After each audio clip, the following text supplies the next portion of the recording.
Hey physics students, it's Mrs. Anhire here. I'm going to review some old concepts that you learned in prior lessons and tie that into some of the concepts you're going to need to know for this week's lessons. So let's go back to electrostatic forces. You guys should have learned that like charges will repel each other and opposite charges will attract.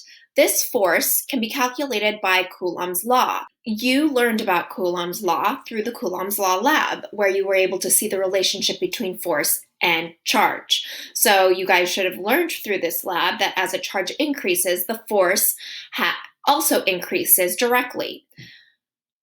You also should have learned that as you pull the two charges away from each other, as that distance increases, the force actually decreases. It decreases by a factor squared, so we call this an inverse squared relationship. That force is what creates an electric field that surrounds all charges. So this is what your electric field looks like. It's a set of arrows. It is the direction that positive charges move in an electric field. So positive test charges will always move away from the positive charge and into the negative charge, which is why these arrows move in that direction. Now, the density of those arrows also show the strength of the field. So you can notice that there are a lot more closely spaced arrows the closer you are to the charge, and then they are more dispersed the further you are away from the charge. That is related to your distance squared value when you look at your Coulomb's law equation. If you're close to the charge, you experience a strong electric field. The further away you are, you experience a weak electric field. So you guys know that the electric force is dependent on the size of that test charge. What if I wanted an electric field strength that was not dependent on the size of that test charge? All I would have to do is take that electrostatic force between the two charges and divide it by the amount of charge that I have. So that would give me a magnitude of electric force per unit charge at that specific point in the electric field. This is kind of like thinking about the force of Earth on objects. We know that the force of Earth on objects is negative 9.8 times mass. Well, if you don't want mass to be a factor, you just take the force of Earth, divide it by mass, and you get this constant value, negative 9.8, which represents the acceleration of gravity. This is exactly what we're doing with electric field strength. We're taking the force, dividing it by the amount of charge in your test charge, and we are getting a constant electric field strength value for that specific point in the field. So what's nice about this is it's not dependent on the size of the charge that you put into the field. It is not dependent on the type of charge, whether it's positive or negative. What it is dependent on is the location. So you guys already learned that the location is important. The closer you are, the stronger your electric field strength. The further you are, the weaker your electric field strength. And this also follows the inverse squared law that you guys learned in the Coulomb's law equation. Relating this back to gravity, we know that massive objects have a gravitational force field pulling objects toward it. So the closer an object is to Earth, the smaller its gravitational potential energy will be. If I were to push an object away from Earth, I would increase its gravitational potential energy. This is the same as electric potential energy. We've got this negative test charge here. This negative test charge has an electric field that is going into the negative, just like the gravitational force field of Earth.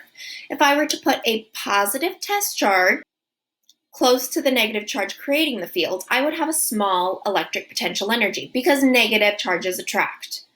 But if I were to push that positive test charge away from the negative test charge, opposite of the direction that it naturally wants to go, I would be increasing its electric potential energy.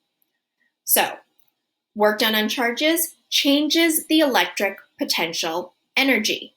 There are two types of work that can be done. One is work done by the electric field, which moves charges from high electric potential energy to low electric potential energy, which is the natural movement of charges.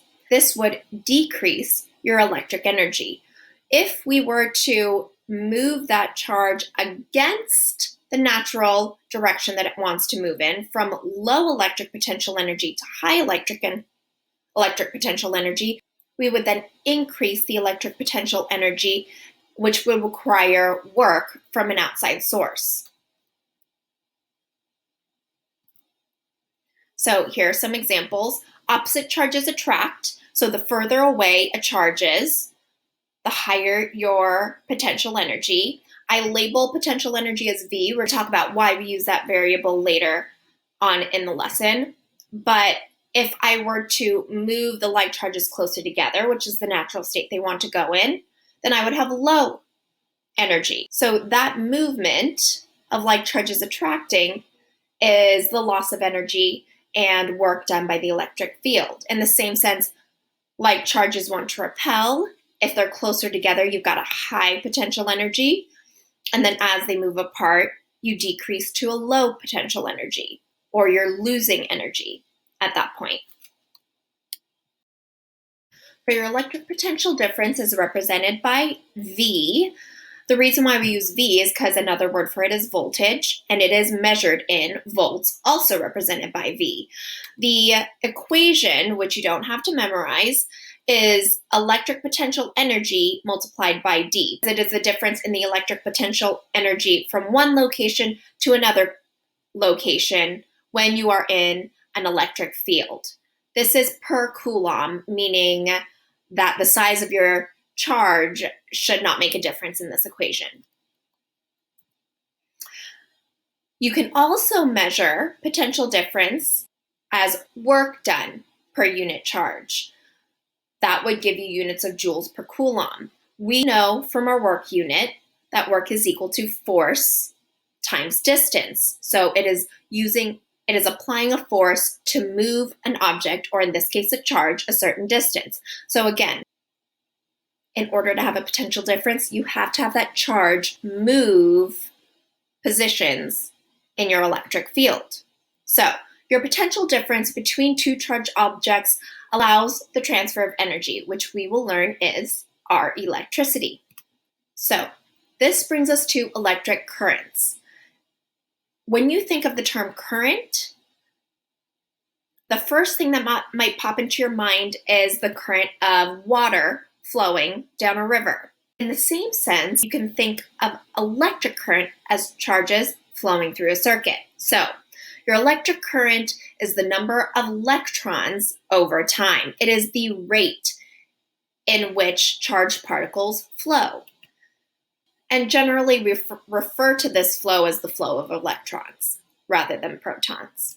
Your electric current is represented by the symbol capital I, and it is measured in amperes, or amps, which is represented by the capital letter A. So this brings us to circuits. Circuits are a closed loop in which electrons can flow. Here's an example of a circuit. So we've got this closed loop here, and the electrons will not flow through this circuit unless we have a conductor. So this wire is our conductor, and it is connecting the negative terminal to the positive terminal, which are the two sides of our voltage source. So remember what we learned about conductors.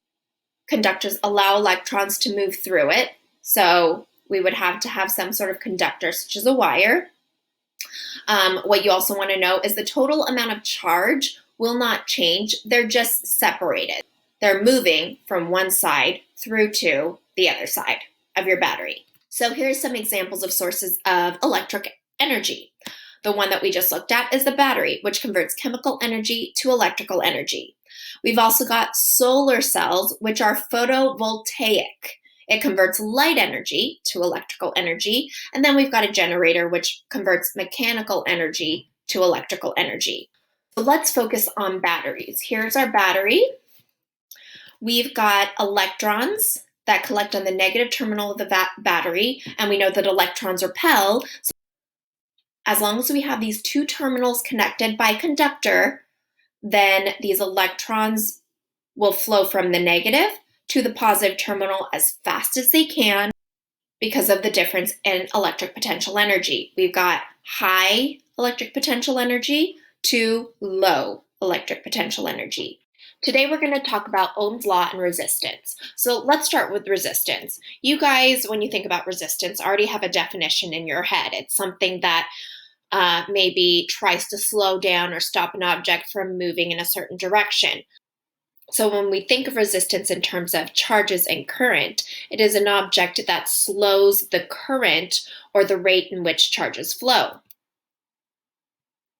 So when you think about cars on a highway, you can think of these cars as charges. You can think about resistors as these toll booths, which slow the car down when they have to pay their toll. It limits how fast these electrons or these charges are moving. So you can also think of metering lights as resistors. They slow down the rate in which cars enter the freeway. You can think about speed limits as resistors, making sure that cars don't exceed a certain speed. So this is just a cute little graphic I wanted to provide as like resistors being an electron speed limit for charges. So there are two types of resistors. Some have a very specific resistance. This is an example of that type of resistor. There are color codings on these resistors that tell you what specific resistance each resistor have, but then we also have variable resistors that can change the amount of resistance these charges feel. So this is an example of a variable resistor. You can think of maybe a light dimmer as a variable resistor. You guys all probably have these in your homes, and when you dim your lights, you're actually increasing the resistance. So here's an example of a circuit. We've got our battery here, we've got our conductive wire, we've got our resistor. This is called a voltmeter, and this is called an ammeter. The voltmeter will measure the potential difference across 2 points in your conductor. You usually want to put it on the opposite sides of your resistor. So that will tell you what your potential difference is.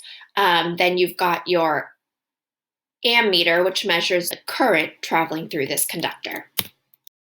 So again, let's relate this to what you guys are very familiar with, which is gravity. If we were to have a pipe filled with water, we know that the water is going to want to flow downward due to gravity. It wants to lower its gravitational potential energy. This is the same idea with the flow of charges. It wants to go from one side of the voltage source, the negative side, to the other side of the voltage source to also reduce its electric potential energy. This is called a voltage drop. It is trying to go from high potential energy to low potential energy. And the speed in which water flows down is the rate of water flow. Well, the rate in which charges flow in a circuit is called your current, as we talked about in the previous lesson. So in order to change your current, you can change the pipes.